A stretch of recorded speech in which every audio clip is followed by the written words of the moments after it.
Hey Emily, which painting did you pick? Oh, I chose the record of the Maoyan Monastery. Which one did you choose? Oh, I chose Water Village. They're both from Zhao Mingfu. Cool. And they're both on a hand scroll. Did you know that hand scrolls are a private form of art? Yeah.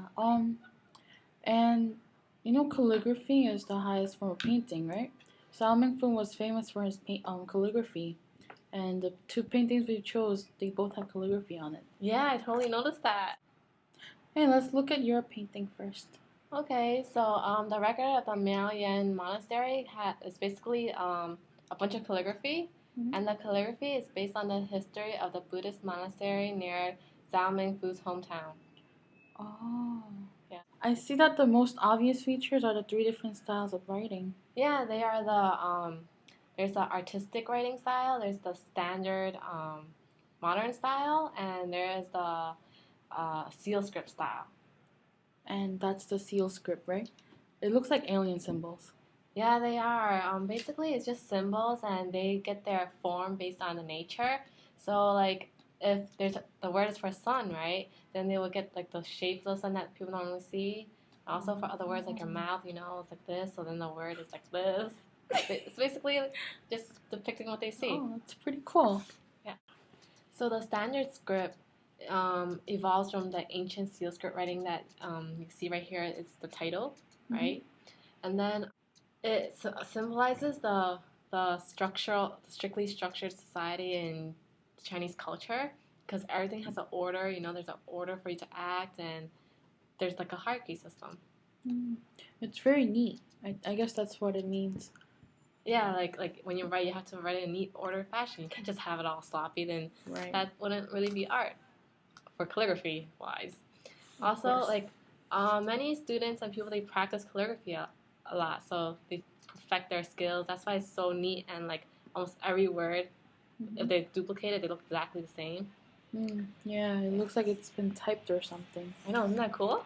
Yeah. Also, the standard script right now is still used in modern times, so it shows how it lasted all the way from back then in the Yuan Dynasty, and it's still used today in China and Hong Kong, in the newspapers, everywhere. Yeah, they look very familiar. How come these are smaller and curvier?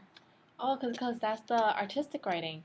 So sometimes people they like to write it really fast. So when you write Mm-hmm. it really fast, like the brush tip sort of drags and then just makes all the strokes connect to each other. So that's why they Yeah. all seem like curves. Oh, Yeah. yeah, Oh, I you can see know? that. Yeah. This also reminds me of the Jackson Pollock exhibit next door. Cause Oh, I you know love how that. I love that exhibit. yeah, cause in his paintings he just like puts his whole body movement in it and just like moves his arm with the paint. Right, and like his Yeah. paintings like all connected in a way. Yeah, Yeah. so there's sort of like a resemblance between them. Right. I see. Yeah. So I have a question. Uh huh. You know how the Yuan dynasty was a transition period from the Song dynasty to the Mongol regime? Mhm. You would think that when someone draws a painting at that time, it will be very out of order and unstable and chaotic in a way, but Yeah. this calligraphy is very stable, you know? What can you say about that? Well, first of all, I guess it's neat because that's how they, write it back then. Mm-hmm. But then also because it could represent Zhao Mingfu's ideal society. Like when there's Mm-hmm. chaos and like all those conflicts between two different cultures, nobody wants that. Like so he's trying to depict like how he wants like a concrete one custom where everything's peaceful.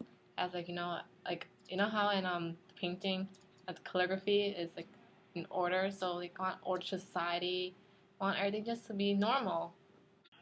Talking about order, I see that even the stamps are placed very neatly on the painting.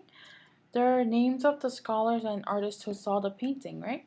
Yeah, each stamp has like their last name. Like usually it's the bigger character's last name, and then they Mm-hmm. have their two, the middle and the last part of their name and the side.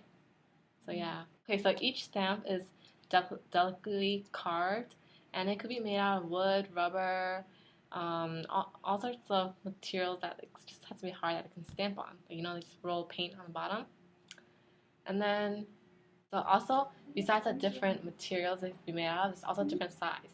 I believe that the different size, like how some stamps are bigger than the other. Yeah. I think it might be because of their status, and also because like if you're richer, right? Then you have more money to afford a bigger Right. main piece. Yeah, so could be a wealth status and And they're all in red. Do you know why? because in the Chinese culture, red is a lucky Oh, color. of Like course. in New Year's they always give red envelopes Yeah. and people like to wear red. Okay, now let's talk about the Water Village painting. Okay. So I noticed that the painting is very long and it seems like it never ends and it's all just scenery. Yeah, the never ending feature is supposed to represent the vast nature, I think, and it's obvious that the painting is very nature focused. Oh.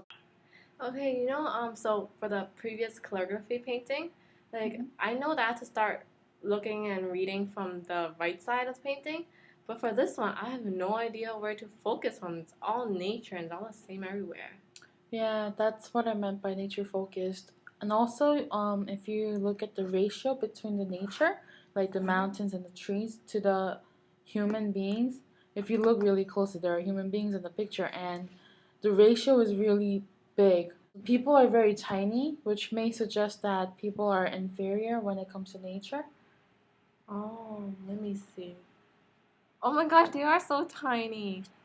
It's like, where's Waldo? You gotta search for that little thing in this whole painting. Yeah. Oh, so you know how the name of this painting is called Water Village? Yeah. Yeah, this may suggest that nature has power to determine the prosperity for the villagers. What do you mean? Like, there's this Chinese saying that the flow of wealth into a family is sort of like the flow of water. So that sort of shows that prosperity can come like that. Right. And now that you mentioned wealth, you know how water is very crucial in agriculture, and back then, crops are practically your money. So, I guess you're right. Yeah, it's like if a storm comes in and destroys everything, then the people have nothing. Right. Remember the ideal society you brought up when we're talking about the record of the Miaoyan monastery? Uh-huh. I think this painting may be suggesting the same thing. It's giving out a very peaceful and calm mood, and it does seem like a very ideal society.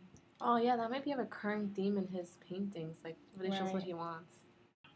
This is not only what he wants. It's also like all the Chinese people are probably sick and tired of battling with the other people.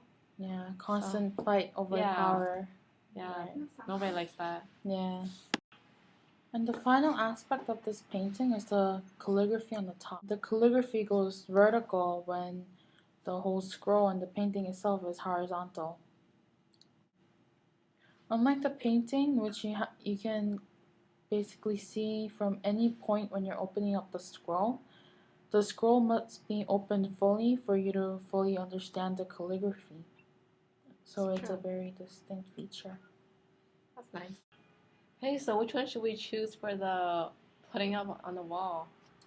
I don't know, they're both very interesting. Why don't we just go ask our boss? Okay, that sounds fair. Yeah.